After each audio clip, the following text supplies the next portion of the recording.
furious world leaders are ghosting Donald Trump and his despicable regime after he and Scott Bessent announced economic D-Day and leveled an ultimatum at the world. You're either with Iran or you're with the United States. Who do you choose? The world either went silent or went with Iran.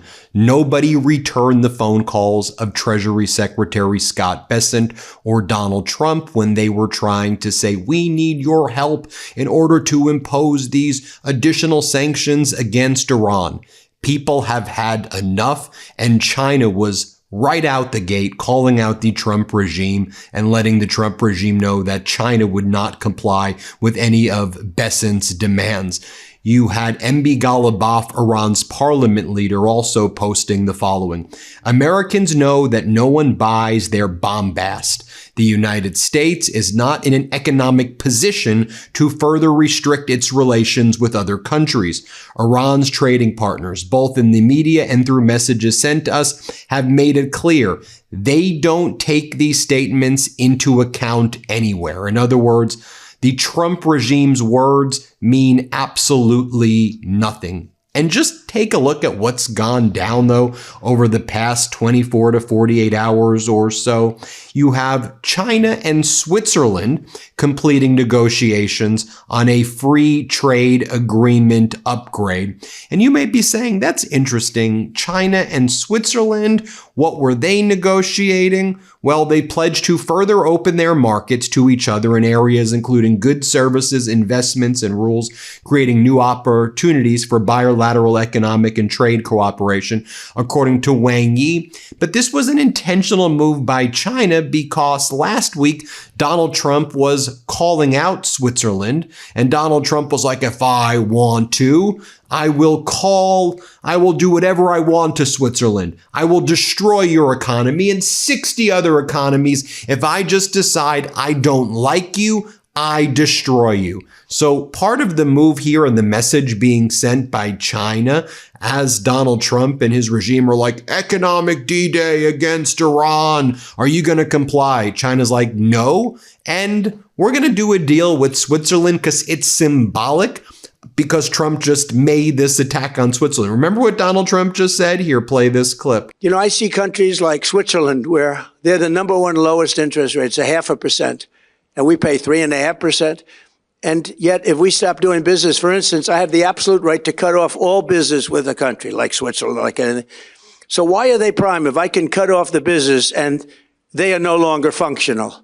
And yet they're considered to be like an elite country. And I don't want to single them out because there's 60 countries like that.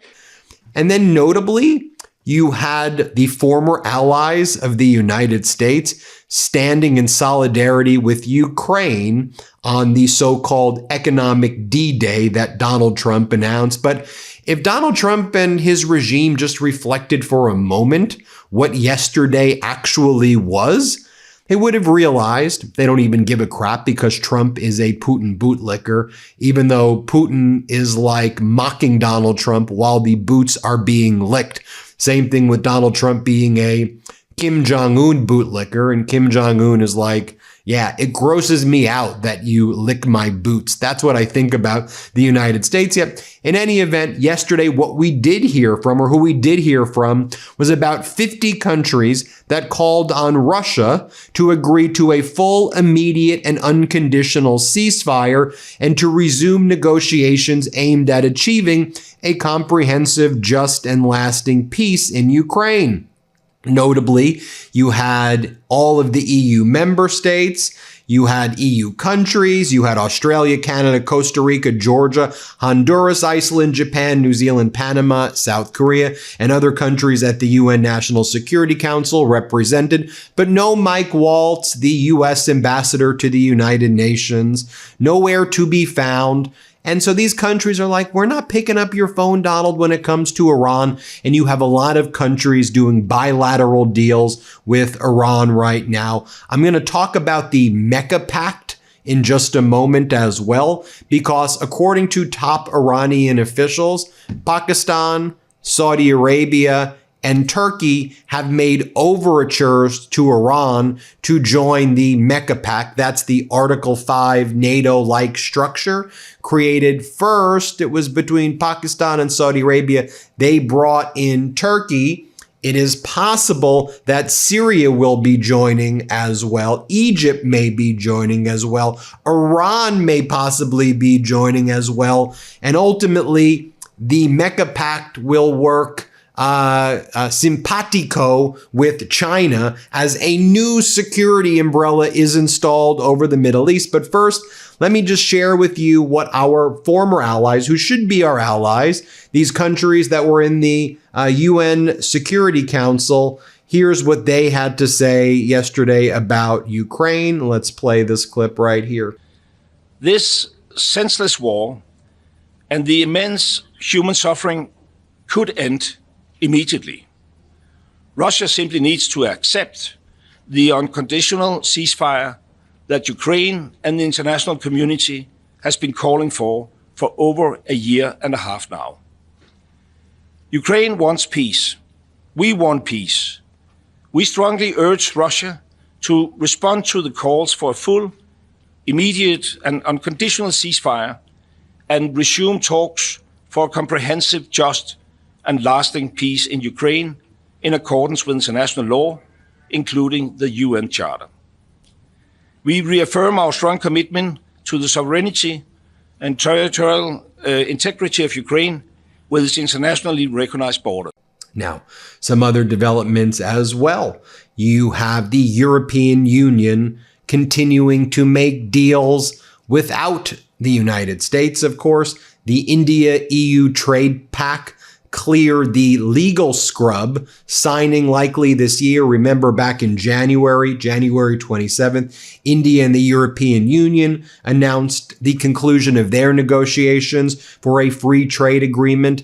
And Ursula von der Leyen, the leader of the EU, and President Modi, Prime Minister Modi, referred to it as the mother of all deals. And that it would be a massive free trade agreement. You had the EU in just the past year, 6 months or so, pursued new trade agreements with 12 major agreements that we've been covering a lot here. A new agreement with New Zealand, the Mercosur agreement, Argentina, Brazil, Paraguay, and Uruguay, the deal with India, a deal with Indonesia, the EU deal with Canada, national security deal with Canada, a deal with Australia, a lot of deals being made there.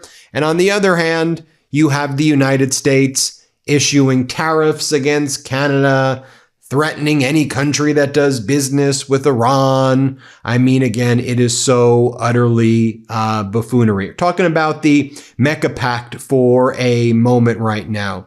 You have Iran, according to Mehdi Rahimi, the head of Iran's parliament official news agency, Kana Malat, told Al Mayadeen that Iran received an invitation and that the matter is under consideration. Unclear what the developments are there, but it wasn't like Pakistan, Saudi Arabia, or Turkey immediately denied it. You actually had Turkey's foreign minister speaking recently with Foreign Minister Araghchi of Iran. Some other developments. You had the Nordic 8, NB8 meeting that just took place in Ukraine because the United States is not giving Zelensky interceptor licenses. You have Finland stepping up and helping out, and some of these Nordic nations helping out with some interceptors that are needed before the winter. Russia's built up a huge ballistic missile arsenal. And so you have Zelensky, speaking with them. You have the UK's new Prime Minister, Andy Burnham. He visited Ukraine yesterday, talked about giving long-range weapon licenses and other classified information regarding sites in Russia to potentially strike, and long-range weapons.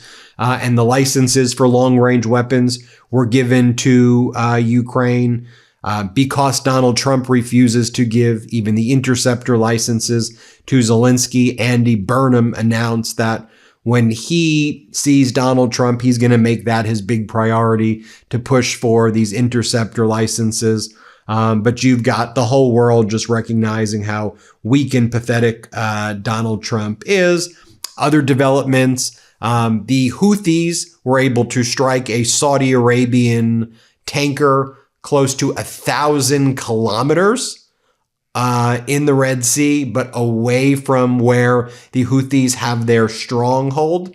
Unclear if it was a ballistic missile, as the Houthis claimed, or another type of lower flying cruise missile, which people say it may be that. In any event, the fact that the Houthis have those capabilities make it clear that if Iran wanted to strike the Abraham Lincoln or the USS George H.W. Bush, or now the George Washington supercarrier that's there, it has the capabilities to do so. And then we've seen these op-eds here in the United States, one after the other, like this from the Financial Times. Are America's vast Gulf bases worth rebuilding? Iran's attacks expose vulnerability of the U.S. military footprint in the region. And the article argues the U.S.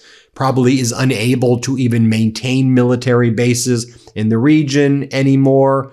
You had in the Atlantic the article by Kagan that I shared the other day, which talks about how the U.S. has just totally lost its security umbrella in the Middle East. Also, the U.S. has lost its security umbrella in Asia. And that's why we're also seeing a trade deal between China and Indonesia as well. Wang Yi just meeting with his counterpart in Indonesia. A big deal looks like was happening there.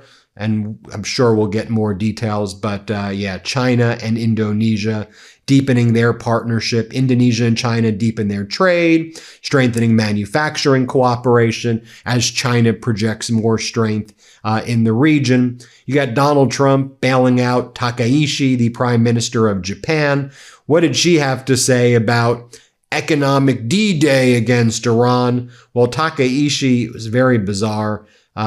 She was talking about like a cockroach, that she felt very lonely because of a cockroach. Japan's Prime Minister Takaishi admitted she felt relieved, but also a little lonely or sad after the cockroaches in her official residence were eliminated. She had endured sharing the allegedly haunted residence with them, unable to kill insects due to the childhood love of Tezuka's manga Phoenix. Staff eventually arranged poison bait without her consent because she was living in a room filled with cockroaches.